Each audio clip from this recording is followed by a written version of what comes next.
Hello students, welcome to our channel Adhikari Gurukul. তো daily math practice ক্লাসের আজকে আমরা 20 নাম্বার ক্লাসে চলে এসেছি। তো চলো ক্লাসটা শুরু করা যাক। এই সিরিজে আমরা SSC, KP, WB, KP, PSC miscellaneous, clerkship, railway, NTPC, group D সমস্ত এক্সামকে টার্গেট করে 10টা ভালো কোশ্চেন আমরা সলভ করি। ওকে, চলো ফার্স্ট কোশ্চেন দেখো কি বলেছে। এ এবং বি এর গড় বয়স 20 বছর। যদি সি এ এর স্থলাভিষিক্ত হয়, মানে স্থল অভিষিক্ত হয়, তাহলে গড় হবে 19 বছর। ওকে, যদি সি বি এর স্থলাভিষিক্ত হয় তখন গড় হবে আমাদের 21 বছর। তাহলে এ বি এর বয়স আমাদের কত? ওকে, স্থল অভিষিক্ত মানে কি, এর জায়গায় সি বসছে, সি এর স্থলাভিষিক্ত করছে মানে এ চলে যাচ্ছে, ওই জায়গায় সি বসছে। আবার সেকেন্ড লাইনে যদি দেখো সি বি এর স্থলাভিষিক্ত হচ্ছে মানে কি, বি এর জায়গায় সি বসছে। ওকে, আচ্ছা ফার্স্টে এ আর বি এর গড় বয়স 20 বছর। এ আর বি এর যদি গড় বয়স 20 বছর হয় তাহলে এ আর বি এর বয়সের সমষ্টি কত? 20 দুগুণী 40 বছর হয়ে গেল। সি এ দ্বারা স্থলাভিষিক্ত হচ্ছে, তার মানে কি এর জায়গায় সি চলে আসছে, তাহলে বি তো থাকছে, তার সাথে সি চলে আসছে। এদের বয়সের সমষ্টি কত? এদের গড় 19 বছর বলেছে, তাহলে সমষ্টি 19 দুগুণী 38 বছর। আবার সি বি দ্বারা স্থলাভিষিক্ত হচ্ছে, প্রথমে এ প্লাস বি ছিল, ওর মধ্যে বিটার জায়গায় সি আসছে, তাহলে এ প্লাস সি হবে। এদের গড় বয়স 21 বছর, তাহলে সমষ্টি 21 দুগুণী 42 বছর। আচ্ছা যদি আমি সব কটাকে যোগ করি, বা দিকের সব কটাকে যদি আমি যোগ করি তাহলে কি আসে দেখো, দুটো এ দুটো বি দুটো সি, তাহলে 2 ব্র্যাকেটে এ প্লাস বি প্লাস সি পাচ্ছি। এদের সমষ্টি কত? 8 আর 2 10 শূন্য থেকে 1 3 ছাড়া 12। তাহলে শুধু যদি এ প্লাস বি প্লাস সি করি তাহলে অ্যান্সার কত? 120/2 মানে কত? 60 বছর। তার মানে এ বি সি এর বয়সের সমষ্টি কত? 60 বছর। আমাকে এ আর বি এর আলাদা আলাদা বয়স বের করতে বলেছে।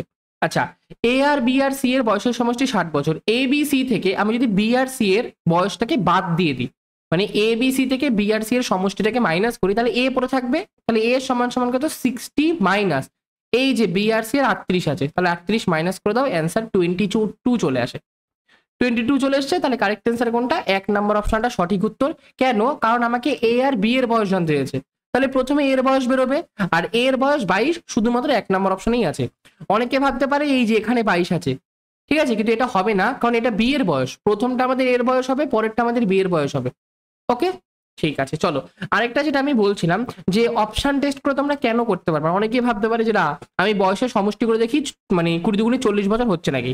প্রথমটা যোগ করো, 22 আর 18-তে 40 বছর, পরেরটা 24 আর 16-তে 40 বছর, সেম 18 আর 22-এ 40 বছর, 16 আর 24-এ কত? আমাদের 40 বছরই হচ্ছে। এই জন্য এই অঙ্কের ক্ষেত্রে অপশন টেস্ট তোমরা করতে পারবে না। ক্লিয়ার? চলো নেক্সট কোশ্চেন। এক্স এবং ওয়াই যথাক্রমে 6,000 এবং 5,000 টাকা নিয়ে একটি অংশীদারিত্বে প্রবেশ করেছে। এক্স 6 মাস পরে তার বিনিয়োগ 25% বাড়িয়েছে। বছর শেষে মোট লাভ যদি 4,700 টাকা হয় তাহলে এক্স এর ভাগ খুঁজুন। আচ্ছা, এক্স এর সাথে ওয়াই এর, এটা হচ্ছে আমাদের অংশীদারি কারবারের অঙ্ক। তাহলে এক্স এক্স প্রথমে কি করেছে? 6,000 টাকা নিয়েছে। এটা কতদিন ইনভেস্ট হয়েছে? 6 মাস, তাহলে ইন্টু 6 প্লাস 6 মাস করে বলেছে, এই দেখো 6 মাস পরে কি করেছে? তার বিনিয়োগের 25% বাড়িয়েছে। আচ্ছা 6,000 টাকার 25% কত?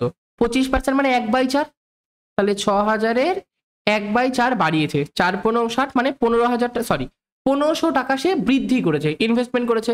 তাহলে প্রথমে যদি 6,000 টাকা ইনভেস্ট করে, এখন 6,000 প্লাস 1500 মানে 7,500 টাকা ইনভেস্ট করেছে। এই টাকাটা 6 মাসের জন্য ইনভেস্ট হয়েছে, কারণ বছর শেষে আমাকে লাভ বলে দিয়েছে। এটা গেল এক্স এর আমাদের মূলধন। এটার সাথে ইষ্ট হবে ওয়াই এর মূলধন। ওয়াই এর কত আছে? 5,000 টাকা। কতদিন ইনভেস্ট করেছে? 12 বছর, 12 মাস, মানে 1 বছরের জন্য।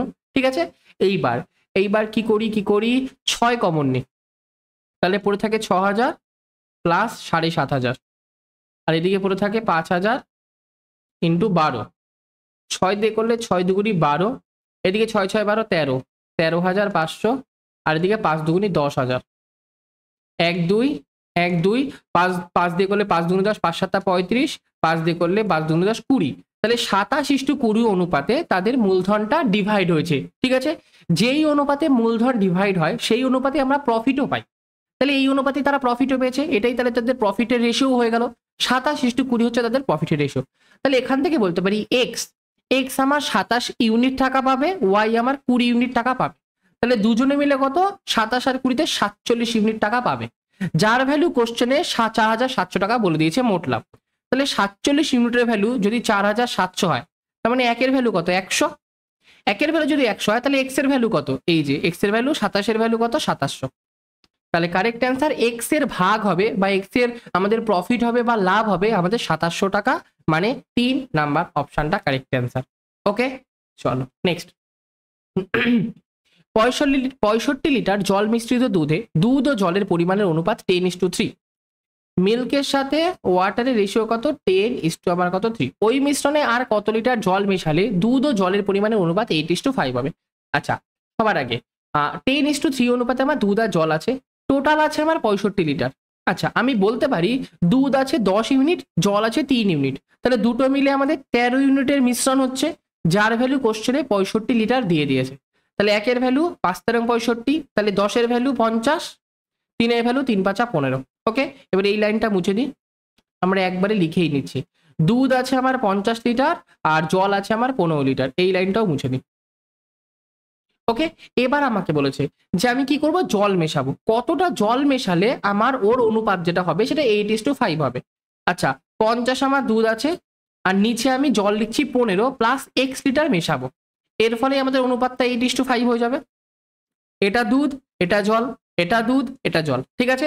অথবা অনেকে ঘুরিয়ে কি করে, দেখো অনেকে ঘুরিয়ে এরকম ভাবে করতে চায় যে এখানে আমার 50 লিটার আমার দুধ আছে আর এখানে 8 ইউনিট আমার জল আছে। অনেকে এভাবে ডিরেক্ট করে যে 8 ইউনিটের ভ্যালু 50, তাহলে 5 ইউনিটের ভ্যালু কত, এভাবেও যদি করো তাও তোমাদের ঠিক আছে, ঠিক আছে। তাছাড়া আমি এইভাবেই করে দেখাচ্ছি তোমাকে, এখান থেকে করলে কি একবার এক্স এর ভ্যালু পেয়ে যাবো।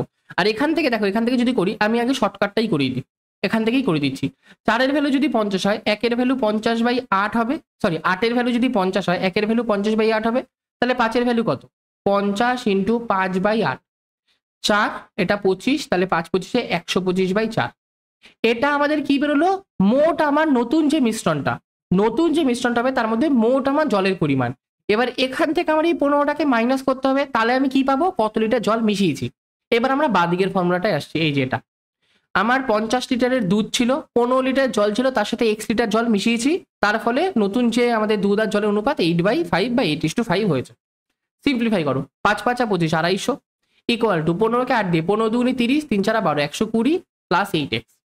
120টাকে বাদিকে নিয়ে আসো, মাইনাস হয়ে যায়, তাহলে 130/8 ইকুয়াল টু x। 4 দিয়ে কাটলে 65 বাই কত আমার 4, তাহলে 4 × 64, 16 পূর্ণ 1/4 আমাদের হয়ে গেল x এর ভ্যালু। তাহলে কত লিটার জল মেশাতে হবে, 16 পূর্ণ 1/4 লিটার জল মেশাতে হবে, মানে 1 নাম্বার অপশনটা সঠিক উত্তর। ওকে, এই ডান দিকটা থেকে যদি করো তুমি, কোথায় করি, পরের পাতায় 125/4 আছে, এখান থেকে আমি মাইনাস করবো, আগে জল ছিল 15, তাহলে করি 4 ওপরে 125, 4 15 60, 60 60 120, 65/4, 4 16 64 পূর্ণ 1/4। যেভাবে তোমরা করতে চাও সেভাবে তোমরা করতে পারো। বেসিক্যালি এটাও আমাদের শর্টকাট অনেকে বলতে পারো, এটাও আমাদের শর্টকাট অনেকে বলতে পারো, ঠিক আছে। এবার অনেকে এক্স না ধরে করতে চায়, তাদের জন্য আমি ডান দিকের ফর্মুলাটা বলবো, এই দিকের ফর্মুলাটা বলবো। আর যদি ভাবো না আমরা এক্স ধরেই করবো, তাহলে এটা করতে পারো। আবার কেউ যদি ভাবো না আমি ডিরেক্ট মুখে মুখে করবো, 8-এর ভ্যালু 50, 1-এর ভ্যালু 50/8, তাহলে ওটা হচ্ছে 5 5 25, 250/8 হচ্ছে, তাহলে 250/8 মানে 125/4, ওভাবেও তোমরা করতে পারো, ঠিক আছে, যার যার নিজের নিজের ব্যাপার। চলো নেক্সট। একটি অঙ্ক বা একটি মূলধন বার্ষিক প্রদেয় চক্রবৃদ্ধি সুদে বিনিয়োগ করা হয়েছে, মানে একটা মূলধনকে আমি চক্রবৃদ্ধি সুদে ইনভেস্ট করেছি। পরপর 2 বছরের সুদ ছিল যথাক্রমে 225 টাকা, 238.5 টাকা, তাহলে বার্ষিক হার শতাংশ কত? আচ্ছা, 2 বছরের ক্ষেত্রে যখন কনসেপ্ট হয়, তোমরা ট্রি মেথড জানো, একটা ট্রি মেথড হয়, আরেকটা আমরা কি করতে পারি, সুদের ওপর সুদ আমরা অ্যাপ্লাই করতে পারি, ঠিক আছে। ট্রি মেথডে তোমাদের বুঝতে সুবিধা হবে, তারপরে তোমরা শর্টকাট অ্যাপ্লাই করতে পারবে। দেখো, ট্রি মেথডে আমরা এখানে একটা মূলধন ইউজ করি, এখান থেকে 2 বছরে দুটো হাত বেরোয়, ধরে নাও 8% সুদের হার, তাহলে এখানেও 8%, এখানেও 8% হবে। এখানে একটা আমাদের ইন্টারেস্ট বেরোবে, সেম ইন্টারেস্ট আমাদের এখানেও বেরোবে। এইবার কি হয়, এই যে প্রথম বছরের ইন্টারেস্ট, এর উপর আবার 8% অ্যাপ্লাই হয়ে ইন্টারেস্টের ইন্টারেস্ট বেরোয়। প্রথম বছরের ইন্টারেস্ট শুধু এটা, পরের বছরের ইন্টারেস্ট, এই দুটোকে যোগ করে দিই। ওকে, তাহলে আমি এই বছরের ইন্টারেস্টটাকে জানি। আচ্ছা, আমি ভালো করে বলছি, কালার চেঞ্জ করে, 1 সেকেন্ড। আমি এই বছর ইন্টারেস্টটা জানি 225। ওকে, এই টোটাল ইন্টারেস্টটা জানি আমি 238.5। এইবার আমার কথা, আমি কি বললাম, এই ইন্টারেস্ট আর এই ইন্টারেস্টটা সেম হয়, তার মানে এইটার ভ্যালু কত, 225ই হবে। তাহলে এইটার ভ্যালু কত হবে, আমি কি করে করব, তখন 238.5 থেকে আমি 225কে মাইনাস করব, তাহলে 5 5 আর 3 8, 2 আর 3 13.5 হচ্ছে, তাহলে এখানটা আমাদের 13.5 হবে। এইবার 225 টাকার ওপর 8% অ্যাপ্লাই হয়ে 13.5 হয়েছে, তাহলে আমি কি দেখবো, 225-এর 8%-এর ভ্যালু 13.5, তাহলে আর এর ভ্যালু কত, কি করে করব, এই দেখো, কালিটা আরেকবার চেঞ্জ করে নিই, এরকম 225-এর ওপর আমাদের 8% অ্যাপ্লাই হয়ে আমি কত পেয়েছি, 13.5। দশমিকটা তুললে নিচে 10 আসে, 0 0 কেটে গেল, 5 দিয়ে গেলে 4 5 20, 5 5 25, 5 দিয়ে গেলে 5 দুগুণে 10, 135, 5 5 5 25, 2 5 5 20, 21, 22, 3 5 15, 1 3 4 12, 13, এটাকে 3 দিয়ে হয়ে গেল, তাহলে আর এর ভ্যালু 3 দুগুণে 6%। একবারে বের হলো 6%, মানে কোনটা 1 নাম্বার অপশনটা সঠিক উত্তর। ঠিক আছে, এইবার কথা, এটা গেল আমাদের কনসেপ্টে। এবারে এত তো তোমরা পরীক্ষা হলে করবা না, পরীক্ষা হলে ডিরেক্ট করবা, এটা আশা করি বুঝতে পেরেছো। না বুঝলে অবশ্যই কমেন্টে জানিও। দেখো, পরপর 2 বছরের সুদ বলেছে, তাহলে এটা প্রথম বছরটা শুধু ইন্টারেস্ট বেরোয়, পরের বছরটা ইন্টারেস্ট প্লাস প্রথম ইন্টারেস্টের ইন্টারেস্ট বেরোয়। তাহলে তোমরা কি করবা, ফার্স্টেই 238.5 থেকে 225টাকে মাইনাস করে দেবা, তাহলে কত 13.5 তোমরা পেয়ে গেলা। এটা প্রথম বছরের সুদের উপর সুদ হচ্ছে, তাহলে এই সুদটা কার উপর সুদ পাচ্ছি, প্রথমের উপর সুদ পাচ্ছি, তাহলে কত বার্ষিক সুদের হার ইন্টু 100%। তাহলে এটা করলে নিচে 10, 0 0 কেটে গেল, 5 দিয়ে 2, 5 দিয়ে 45, 45 দিয়ে 3, 3 দুগুণি কত 6, 6%। ঠিক আছে, তারপরেও যদি কোনো কনফিউশন থাকে আমাকে বলো, আমি আবার ভালো করে তোমাদের বুঝিয়ে দেবো। ঠিক আছে, কোনো রকম কোশ্চেনে যদি কোনো রকম একদম মানে ছোট্ট কোনো ডাউট হয়, তাও আমাকে কমেন্টে অবশ্যই জানাবে। ঠিক আছে, নেক্সট, রাহুল তার আয়ের 70% ব্যয় করে, তার আয় 15% বৃদ্ধি পেয়েছে, তার ব্যয় 7.5% বৃদ্ধি পেয়েছে, তাহলে তার সঞ্চয় শতকরা হার কত বৃদ্ধি পেয়েছে আর কি। ঠিক আছে, চলো বের করি। ধরে নিচ্ছি রাহুলের ইনকাম 100 টাকা, এক্সপেন্ডিচার আমার কত 70%, মানে 70 টাকা, তাহলে সেভিংস আমাদের কত 30 টাকা, তাই তো। 100 টাকা আয় করে, 70 টাকা ব্যয় করে, 30 টাকা সঞ্চয় করে। এবার আয় বৃদ্ধি পেয়েছে 15%, তাহলে 100 থেকে বেড়ে 115 টাকা হয়েছে, মাইনাস সঞ্চয় বেড়েছে 7.5%, 70 টাকার 7.5%, 7.5% আমার কত, দশমিক তুললে নিচে একটা 0 আসে, একটা 0 সাথে একটা 0 কেটে গেল, 5 7 35, 3 7 7 49, 50 52, বাই নিচে 100, তার মানে 5.25 এত টাকা বৃদ্ধি পেয়েছে। আগে 70 টাকা ছিল, এখন 75.25 হয়েছে।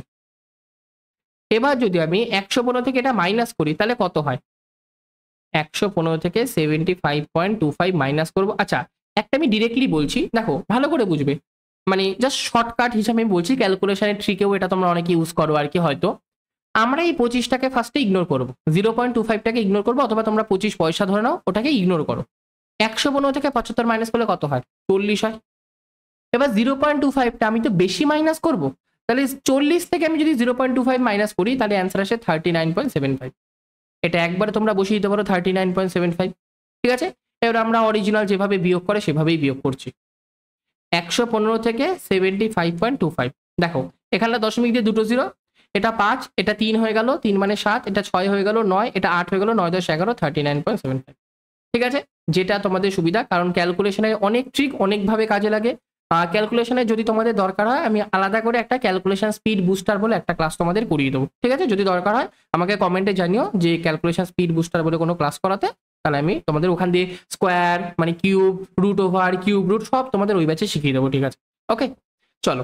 তাহলে দেখো, আগে 30 টাকা সে সঞ্চয় করতো, এখন 39.75 টাকা সঞ্চয় করে। কত টাকা সঞ্চয় সে বৃদ্ধি করেছে, 9.75 টাকা সে সঞ্চয় বৃদ্ধি করেছে। কতর মধ্যে, 30-এর মধ্যে, শতকরা কত ইন্টু 100%। দশমিক তুলে নিচে 100, 0 0 সব কেটে গেল। আচ্ছা, এটা দশমিকটা মুছে দিই। এটা কত দিয়ে কাটবো, 5 দিয়ে কাটলে 5 6 30, 5 দিয়ে কাটলে 5 1 5, 4 47, 5 9 35, 6 6 25, 5 5 25, 3 দিয়ে 2, 3 দিয়ে 3 3 6 18, 15 3 5 15, 65/2, 65/2%। 65 হাফ কত, 32 দুগুণি 64, 32.5%। 32 দুগুণি 64, 64.5, 32.5% তার সঞ্চয় বৃদ্ধি পেয়েছে, মানে 4 নাম্বার অপশনটা আমাদের কারেক্ট অ্যান্সার। ওকে, চলো নেক্সট কোশ্চেন। 3 বছর আগে এ এর সাথে বি এর বয়স অনুপাত ছিল 8:9। 5 বছর পরে এ এর সাথে বি এর বয়স অনুপাত হবে 10:11। বর্তমানে এ এর থেকে সি এর বয়স 8 বছর ছোট হলে, তাহলে বি এর বর্তমান বয়সের সাথে সি এর অনুপাত হলো কত। খুব ভালো অঙ্ক। ঠিক আছে, চলো ফার্স্টে আমাদের এ আর বি এর আছে। আচ্ছা, বাদিকে করি, এ আর বি এর আছে। প্রেজেন্টে আমাদের বয়সের মানে কোনো কিছু দেয়নি, রেশিও আমাকে দিয়েছে আজ থেকে 3 বছর আগে কত ছিল, 8:9। আজ থেকে 5 বছর পরে কত হয়েছে, 10:11। 8 থেকে 10 হয়েছে, 2 বেড়েছে। 9 থেকে 10 হয়েছে, 2 বেড়েছে। আর অ্যাকচুয়াল যদি এখান থেকে এখানে বলি, প্রথমে 3 বছর বেড়েছে, পরে 5 বছর বেরিয়েছে, তাহলে টোটাল আমার 8 বছর বৃদ্ধি পেয়েছে। তাহলে 2 ইউনিট যে ভ্যালু, 2 ইউনিটের ভ্যালু 8 বছর, তাহলে একের ভ্যালু কত, 4 বছর, 4 দুগুণি 8। এবার এগুলো সব মুছে দিই। 1-এর ভ্যালু যদি 4 হয় তাহলে 8-এর ভ্যালু কত হবে? 8-এর ভ্যালু 4টা 32 হবে, আর 9-এর ভ্যালু কত? 4 নং 36 হবে। ওকে, আচ্ছা এই যে 32 বছর সেটা এর কি আজ থেকে 3 বছর আগে, তাহলে বর্তমানে কত? 3 যোগ করব 35 বছর। আর এই যে 36টা কি আজ থেকে 3 বছর আগে, তাহলে বর্তমানে কত হয়ে যাবে? 39। এটা হয়ে গেল এর বয়স, এটা হয়ে গেল বি এর বয়স। আমাকে বলেছে বি এর সাথে সি এর অনুপাত, মানে B/C। বি এর বয়স কত? 39। সি এর বয়স কত? সেকেন্ড লাইনে দেখো, বর্তমানে এর থেকে সি এর বয়স 8 বছরের ছোট, তাহলে এর বয়স যদি 35 হয়, সি এর বয়স এর থেকে 8 কম হবে। তাহলে 39:35 থেকে 5 বাদ দিলে 30, আর 3 বাদ দিলে 27। 3 × 39, 3 নং 27। 13:9 আমার বি আর সি এর অনুপাত, মানে 2 নাম্বার অপশনটা কারেক্ট অ্যান্সার। ওকে, কোনো আশা করছি কোনো কনফিউশন নেই। চল নেক্সট কোশ্চেন। 143 গুণ 141 গুণ 133, এটাকে যদি আমি 6 দিয়ে ভাগ করি তাহলে অবশিষ্ট আমার কত হবে? ওকে, 143 গুণ 141 গুণ 133 কে আমরা ডিভাইড করব 6 দিয়ে। আচ্ছা, প্রথমে 143 কে যদি 6 দিয়ে ভাগ করি তাহলে কত রিমাইন্ডার আসে দেখি। 143 কে 6 দিয়ে, 6 দুগুণি কত? 12, 23, 3 6 কত? 18, 5। তাহলে প্রথমে আমাদের 5 রিমাইন্ডার আসলো। গুণ 141 কে যদি 6 দিয়ে ভাগ করি, 6 দুগুণি 12, 21, 3 6 18, 3, এখানে 3। গুণ 133 কে যদি আমি 6 দিয়ে ভাগ করি, 6 দুগুণি 12, 13, 13, 6 দুগুণি 12, মানে 1 আসলো। তাহলে 3 5 15, 15 15 আমার রিমাইন্ডার আসবে। এবার কথা, 15 আমার রিমাইন্ডার আসতে পারে না, কারণ আমাদের মানে ভাগই তো করছি 6 দিয়ে। তাহলে 15কে আবার আমি 6 দিয়ে ভাগ করব, তাহলে কত হবে? 6 দুগুণি 12, 13 14 15, 3 আমাদের রিমাইন্ডার আসবে। তাহলে 3 মানে কোনটা? 1 নাম্বার অপশনটা কারেক্ট অ্যান্সার। ওকে, নেক্সট। 90 কিলোমিটার পার ঘন্টা বেগে আসার দূরত্ব, আসার এক্সপ্রেস ট্রেনের দূরত্ব, ঠিক আছে, আসার দূরত্ব এক্সপ্রেস, ঠিক আছে। 90 কিলোমিটার পার ঘন্টা বেগে আসার দূরত্ব এক্সপ্রেস 36 কিলোমিটার পার ঘন্টা বেগের একটি বাইককে যদি 25 সেকেন্ড অতিক্রম করে তবে ট্রেনটির দৈর্ঘ্য কত? 36 কিলোমিটার বেগের একটি বাইক সেম ডিরেকশনে যাচ্ছে, ঠিক আছে, এখানে কথাটা উল্লেখ নেই যে দুটো সেম ডিরেকশনে যাচ্ছে। ওকে, মানে ট্রেনটাও যদি এদিকে যায়, বাইকটাও আমার এদিকে যাচ্ছে। ওকে, তাহলে ট্রেনটার দৈর্ঘ্য কত? আচ্ছা, যখন দুটো জিনিস সেম ডিরেকশনে যায় তখন আমাদের রিলেটিভ স্পিড কি হয়ে যায়? ডিফারেন্স হয়ে যায় দুটোর। তাহলে কত? 54 কিলোমিটার পার ঘন্টা। আর আমাদের টাইম কত দেওয়া আছে? 25 সেকেন্ড। ওকে, তাহলে ডিস্টেন্স সমান সমান স্পিড, মানে 54, এটা কিলোমিটার পার ঘন্টা আছে, তাহলে একে 5/8 দিয়ে মিটার পার সেকেন্ড করে নিই। ডিস্টেন্স ইন্টু টাইম কত? 25 সেকেন্ড। এইবার যে ডিস্টেন্সটা বেরোবে, দেখো একটা ট্রেন একটা বাইককে অতিক্রম করছে, বাইকের দূরত্বটাকে আমরা নেগলেক্ট করি, মানে 0 ধরে নিই, নেগলেক্ট করেই যাই। যখন একটা ট্রেন একটা বাইককে অথবা একটা দাঁড়িয়ে থাকা মানুষকে, একটা স্টেশনে দাঁড়িয়ে থাকা মানুষকে, একটা সিগন্যাল পোস্টকে, বা মানে যেটা আর কি, মানে একটা গাছকে, ট্রিকে, মানে যেটাকে আমরা ইগনোর করি আর কি, যার মানে দৈর্ঘ্যটাকে ইগনোর করি, তাকে যখন ওভারটেক করে, অতিক্রম করে যায়, তখন সে নিজের দৈর্ঘ্য যায়। যখন কোশ্চেনে দেখবা একটা ট্রেন একটা মানুষকে অতিক্রম করেছে, তখন যে ডিস্টেন্সটা হয় ট্রেনটার দৈর্ঘ্য হয়। একটা ট্রেন একটা সিগন্যাল পোস্টকে অতিক্রম করেছে, তখন যে ডিস্টেন্সটা হয় ট্রেনের দৈর্ঘ্য হয়। একটা ট্রেন একটা কি বলবো, একটা দাঁড়িয়ে থাকা মানুষকে অতিক্রম করেছে, তখনও ট্রেনটার দৈর্ঘ্য হয়। একটা ট্রেন একটা দাঁড়িয়ে থাকা সাইকেলকে অতিক্রম করেছে, তখনও ট্রেনের নিজের দৈর্ঘ্য হয়। আর একটা ট্রেন একটা বাইককে অতিক্রম করেছে, তখনও ট্রেনটা নিজের দৈর্ঘ্যই অতিক্রম করে আর কি। ওকে, তাহলে এই যে ডিস্টেন্সটা বেরোবে সেটা কি? ট্রেনটার নিজের দৈর্ঘ্য হবে। করি 18কে যদি করি, 3 18 কত? 54। ওকে, তাহলে 3 5 15, 15কে 25 দিয়ে, 5 15 75, 7 15 দুগুণি 30, আর 7 37, 375 মিটার ডিস্টেন্স, এটাই হচ্ছে ট্রেনটার দৈর্ঘ্য, মানে কোনটা? 1 নাম্বার অপশনটা আমাদের কারেক্ট অ্যান্সার, 375 মিটার ট্রেনটার দৈর্ঘ্য। চলো নেক্সট। 19 23 এবং 38 এর চতুর্থ সমানুপাতটি খোঁজো। এর চতুর্থ সমানুপাত বের করতে হবে। চতুর্থ সমানুপাতি বা এক্স সমান সমান দ্বিতীয় গুণ আমার তৃতীয় বাই আমার প্রথমটা। 19 দুগুণি 38, 23 দুগুণি 46, তাহলে কারেক্ট অ্যান্সার 3 নাম্বার অপশনটা সঠিক উত্তর। চলো নেক্সট কোশ্চেন। একটি ক্রিকেট খেলার প্রথম 10 ওভারের রান রেট মাত্র 3.2 ছিল। 282 রানের লক্ষ্যে পৌঁছাতে বাকি 40 ওভারে রান রেট কত হওয়া উচিত? আচ্ছা, প্রথম 10 ওভারের রান রেট কত? 3.2। 10 ওভারে গড় এসে 3.2 করে রান করেছে, তাহলে 10 ওভারে টোটাল সে কত রান করেছে? 32। 3.2 কে 10 দিয়ে মাল্টিপ্লাই করলে 32। টোটাল আমার টার্গেট আছে 282, তার মধ্যে 32 রান হয়ে গেছে, তার মানে আমার 250 রান আরো করতে হবে। 282 রানের টার্গেট আছে, তার মধ্যে আমাদের 32 রান হয়ে গেছে, তার মানে আমার বাকি কি 250 রান করতে হবে। 282 থেকে 32 মাইনাস করলাম। এই 250টা রান করবে কত ওভারে, আমাকে 40 ওভারে করতে হবে। তাহলে গড়ে কত রান করতে হবে প্রত্যেক ওভারে, 250/40, 0 0 কেটে গেল, 4 6 24, 10.10, 4 2 8, 20, 4 5 20, 6.25 করে আমার রান রেট হওয়া দরকার। যদি আমার প্রত্যেক ওভারে 6.25 করে করি তাহলে ম্যাচটা সে জিতে যাবে। তাহলে রান রেট কত হওয়া দরকার, 6.25, মানে 1 নাম্বার অপশনটা সঠিক উত্তর। ঠিক আছে। যদি কেউ একদম বেসিক থেকে অঙ্ক শিখতে চাও বা মোটামুটি তোমরা শিখেছো কিন্তু পুরোপুরি তোমরা অঙ্কের পুরো সিলেবাস তোমরা এক জায়গা থেকে কমপ্লিট করতে চাও, তো তাদের জন্য আমরা যোদ্ধা ফাউন্ডেশন ব্যাচ লঞ্চ করেছি। ব্যাচের প্রাইস 299, একদম তোমরা ফাউন্ডেশন ব্যাচ হিসাবে তোমরা বলতে পারো একদম মিনিমাম প্রাইসের মধ্যে আমরা ব্যাচটাকে কন্ডাক্ট করছি। ঠিক আছে। এখানে তোমাদের বেসিক থেকে শুরু করে মানে বেসিক্যালি নাম্বার সিস্টেম থেকে শুরু করে পার্সেন্টেজ, প্রফিট লস, লসাগু গসাগু, রেশিও প্রপোর্শন, সব কিছু একদম বেসিক থেকে শুরু করে অ্যাডভান্সের ট্রিগোনোমেট্রি, মেনসুরেশন, জিওমেট্রি, অ্যালজেব্রা, সমস্ত কিছু, সমস্ত ম্যাথের চ্যাপ্টার তোমাদের এই ব্যাচে তোমাদের কমপ্লিট করানো হবে। যেরকম তোমাদের কনসেপ্ট ক্লাস তোমরা লাইভ অ্যাটেন্ড করতে পারবা, মানে লাইভ কনসেপ্ট ক্লাস হবে, কোনো ডাউট হলে তোমরা সঙ্গে সঙ্গে ক্লিয়ার করতে পারবা। এছাড়াও তোমাদের এর মধ্যে এসএসসি, পিএসসি, রেলের সমস্ত এক্সাম রিলেটেড তোমাদের প্র্যাকটিস ক্লাসও করানো হবে। ঠিক আছে। ওটা রেগুলার বেসিস, উইকলি বেসিসে আর কি তোমাদের প্র্যাকটিসও হবে, আবার তোমাদের পরীক্ষার আগেও তোমাদের ভালো মতো তোমাদের প্র্যাকটিস করানো হবে। প্র্যাকটিস পিডিএফ, ক্লাস নোট, সবকিছু ক্লাস শেষ হওয়ার বা প্র্যাকটিস ক্লাস শেষ হওয়ার পরেই তোমরা পেয়ে যাবা।